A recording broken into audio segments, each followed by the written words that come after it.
अरे कितना बेरहम बन गया तू, जो खुद की पत्नी पर तूने इतना अत्याचार किया। पैसे की चाह में खुद की ही पत्नी को जान से मार दिया। अरे उस ईश्वर से थोड़ा तो डरता। अरे अपनी पत्नी की ना सही, कम से कम अपने 2 महीने के बच्चे की तो परवाह करता। इस घटना को देखकर हर युवक रो दिया। क्या कसूर था उस नन्ही सी जान का? पता क्या कसूर था उस नन्ही सी जान का, जो जन्म के 2 महीने बाद ही उसने अपनी माँ को खो दिया।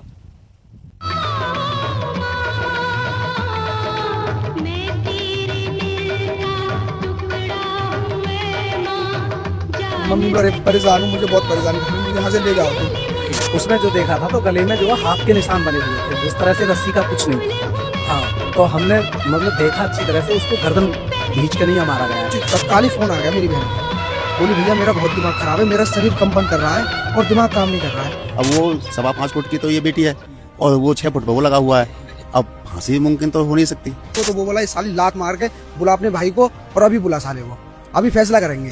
25 साल की अनीता अपने भाई को फोन कर कर उनसे बात करती हैं। उनको पहले ही, अब से लगभग 1.25 महीने पहले वो खुशखबरी दे चुकी थी कि उनके एक प्यारा सा बेटा हुआ है। अब भाई से बात कर रही थी कि भाई आप हमारे छोचक जो है वो कब लेकर आएंगे। भाई उनको समझाते हैं कि थोड़ा सा मौसम जब खुल जाएगा तब मैं आपका छोचक लेकर आऊंगा, आपको परेशान होने की जरूरत नहीं है। अब ये तमाम बातें चली रही थी, लेकिन अचानक 3 दिन के बाद में भाई के पास फोन आता है। रात को लगभग 3 बजे उनको सूचना दी जाती है कि उनकी बहन ने अपने आप को फांसी लगाकर जान दे दी है। बस ये बातें सुननी थी कि भाई के पैरों तले जमीन निकल जाती है। पुलिस को सूचना दी जाती है। पुलिस के साथ जैसे ही घर पहुंचते हैं तो वहां पर मंजर कुछ ऐसा देखते हैं जिसके बाद कई सारे सवाल उनके दिमाग में खड़े हो जाते हैं। इस वक्त मैं बुलंदशहर के जिला अस्पताल की मोर्चरी पर मौजूद हूँ। मेरे साथ परिजन मौजूद है, बात कर समझेंगे कि आखिर पूरा मामला क्या है। क्या नाम भाई आपका? मेरा नाम विक्की कुमार है जी। कहाँ के रहने वाले? कामलोधी। कौन सा थाना? अनुपशहर पड़ता है। बहन की शादी कहाँ हुई थी? ये रतनपुर हुई थी, यहाँ तो औरंगाबाद के पास में।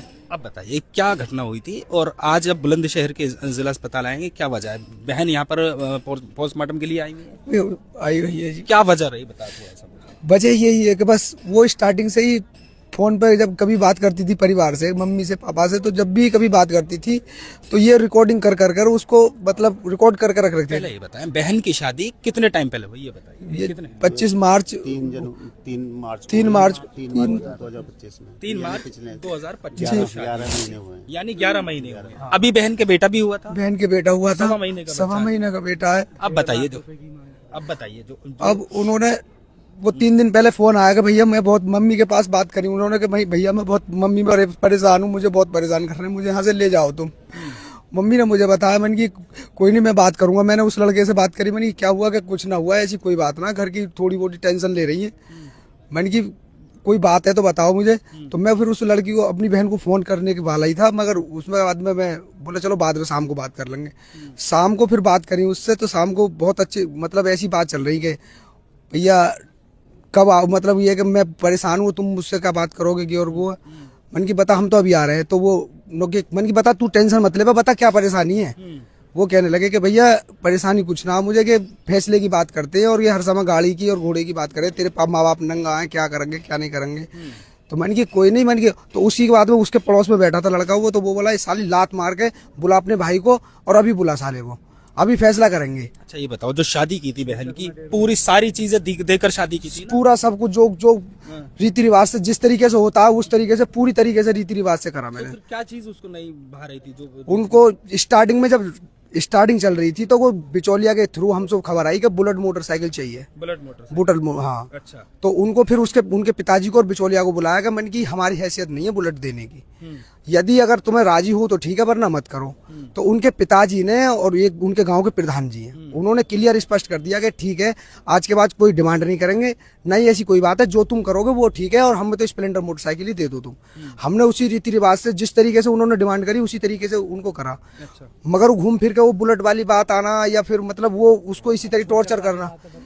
फिर उसके बाद में उन्होंने अभी जल्दी में अपने घर पे 70,000 रुपए का कलर कराया। अच्छा। फिर मेरे पास फोन आया कि ऐसे ऐसे बात है भैया 70,000 रुपए का इन्होंने कलर कराया है और ये कह रहे हैं कि 1-1.5 लाख रुपए का खर्च करवाना है। ये कलर जो कराया था ये बेटे होने की खुशी में कराया था या कुछ घर में प्रोग्राम था, क्यों कराया था ये बताओ थोड़ा सा। बेटे की खुशी में जो कोई रिश्तेदार आएंगे जाएंगे इस वजह से कराया था। उन्होंने मुझे बताई कि भाई इसमें भैया इन्होंने 70,000 रुपए लगाए, तुम्हें चोचक में 1.5 लाख रुपए लाने पड़ेंगे। अच्छा। हाँ, तो मैंने की कोई बात नहीं है, मैंने की टेंशन लेने की जरूरत ना, घबराने की कोई बात ना, मैंने की जितना इतना करा तो इतना और करेंगे। तो मैंने उसी की पूरी तैयारी कर ली, उसको हाँ कर दी, मैंने टेंशन न ले, मैं कतई भी मैं उसे भी कर दूंगा। तो उसकी 250 ग्राम की पाजेब और कुंडल वगैरह 85,000 का धंधा वैसे लेकर आया, फिर ताबीज वगैरह बनवा के मैंने कपड़े लत्ते सोई बैठ जाएंगे मन की। तो उनसे कोई टेंशन वाली बात नहीं रही। फिर भी मतलब वो एक दिन मम्मी से फिर फोन करके मतलब कहने लगी कि भैया मम्मी से बताने कि मुझे फिर गए ऐसे परेशान कर रहे हैं। मैंने उनसे परिवार वालों से बात करी, मगर वो परिवार वाले जब तो मुझसे तब बिल्कुल ठीक बोलते थे। अच्छा। कि हाँ ठीक है भैया ठीक है। उसके बाद में फिर परेशान करते थे।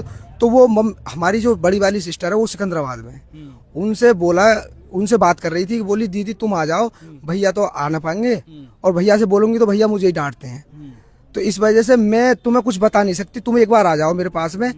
और फोन में रिकॉर्डिंग हो रही है, ये मैं फोन पे बता नहीं पा रही हूँ। यानी रिकॉर्डिंग लगा के रखते थे सारी बातें, जो शाम को आके सुनता था, जो भी कमी लगती थी उसमें उसी को फिर उसी हिसाब से फिर टॉर्चर करता था वो। अच्छा। हाँ, तो बोली दीदी मेरी बात हो रही है उससे और मैं तुमसे कुछ फोन पर बता सकूं, तुम एक बार जीजन ने लेके और दीदी तुम दोनों जनी आ जाओ और मुझे तुम आ जाओ बस, और भैया से मैं कहूंगी तो भैया मुझ पर डांट लगाते हैं हर बार, यही बात है।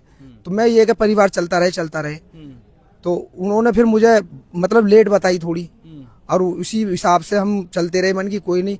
अब 2 दिन पहले फिर सुबह को जब मैं कह रहा हूँ रात को उनसे तू तो मैं साली दहेज लेके आएगी क्यों नहीं आएगी और फैसला करना कर, तो मैं उस पर थोड़ी तू मैं होगी। मैंने कि तुम इस तरीके से टॉर्चर कर रहे हो, जब तुम मेरे फोन पे कर रहे हो तो तुम पीछे क्यों नहीं करते होंगे।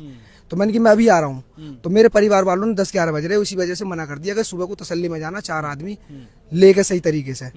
उसी हिसाब से मैंने फोन अपना स्विच ऑफ कर दिया। सुबह को ऑन करा 6 बजे करीब, तो उसी तत्काल ही फोन आ गया मेरी बहन का। बोली भैया मेरा बहुत दिमाग खराब है, मेरा शरीर कंपन कर रहा है और दिमाग काम नहीं कर रहा है। मन की पता क्या बात है कि तुम आओगे। मन की हाँ मैं आ रहा हूँ। कि भैया अब तुम मत आओ, रहने दो तुम मुझे, अब तुम आओगे फिर यहाँ भी कुछ ना कुछ चर्चा में होगी। 2 महीने बाद 1.5 महीने बाद तुम मुझे ले जाओगे, फिर मुझे वहीं पे आना है। तो इससे ये है कि मैं थोड़ा डील कर लूंगी, तुम जैसा भी है। फिर मैंने अपनी समझाई ना कोई बात नहीं है, इस परिवार में थोड़ा बहुत चलता, मगर इतनी बड़ी बात चल रही है मुझे ये पता नहीं पड़ा था। अच्छा जी।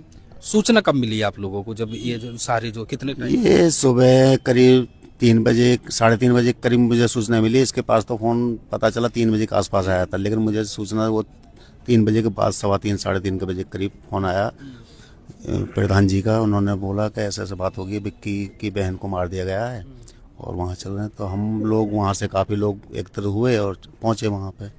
तो पुलिस भी हमारे साथ साथ पहुँच चुकी थी, हमने रास्ते से खबर जैसे पुलिस को दी थी तो पुलिस भी पहुँच चुकी थी।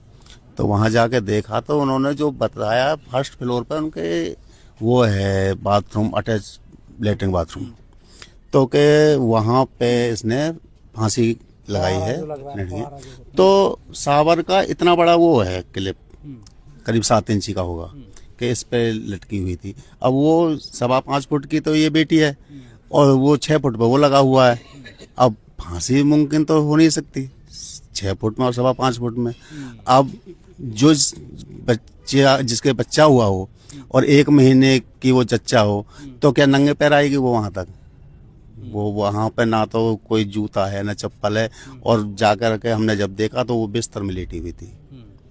अच्छा। हाँ, नीचे बिस्तर में लेटी हुई थी। हम उतार के लेकर आए। मतलब जो पहले ऊपर की वो घटना बता रहे हैं कि यहाँ घटना हुई है और नीचे उसको हाँ, पुलिस जब तक पहुंची भी नहीं थी, आपके साथ ही थी पुलिस? वो पुलिस हमारे साथ ही पहुंची है, बिल्कुल। अच्छा। हाँ, पुलिस हमारे साथ साथ पहुंची। उतारा हुआ था? हाँ, उन्होंने उतारा हुआ। उनका कहना ये है कि हमने उतार के इनको हाँ यहाँ पर रखा हुआ है। अच्छा। कुछ निशान, कुछ चोट वोट के निशान? कोई निशान नहीं है। यहाँ पे ऐसे अंगूठे के से निशान नजर आ रहे हैं, यहाँ पे जैसे उंगली से दबाया हो उस तरीके से। बाकी जिस तरीके से फांसी को हमने पहले भी देखा है, क्योंकि हम जाते रहते हैं। पूर्व प्रधान भी हैं, ये पूर्व प्रधान है, अभी मेरा जो भतीजा वो वर्तमान प्रधान। तो हम लोग ऐसे केस देखते रहते हैं फांसी वाले।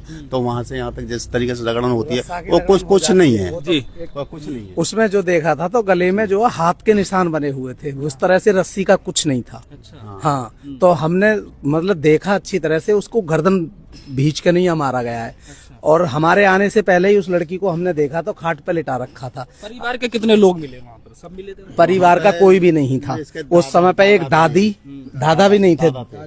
दादी मिली थी और माँ मिली थी, बाकी सारे लोग फरार थे। हमारे जाने पे कोई नहीं था परिवारजन। अच्छा। हाँ जी।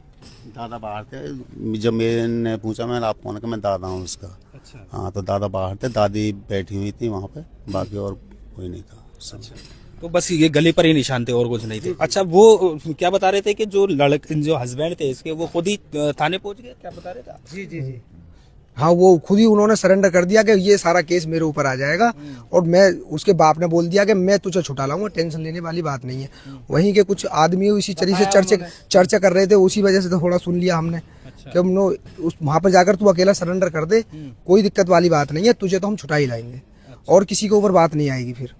और उसमें घटना में शामिल जो हैं, ये जो दादी हैं, वो बिल्कुल उनको बहुत तारीफ करती थी, मेरी बहन उनका बहुत सम्मान करती थी, और वही मेरी बहन की जो सपोर्ट करती थी। अच्छा, जो दादी। हाँ। अच्छा। जो सास है और एक ननद है उस मेरी बहन की, वो बहुत बदतमीज है, बहुत बुरी तरीके से, और इस तरीके से करती थी कि लड़का तो चला जाता था काम पे, और पीछे कभी कुछ मतलब कुछ ना कुछ उसमें चलता रहता था।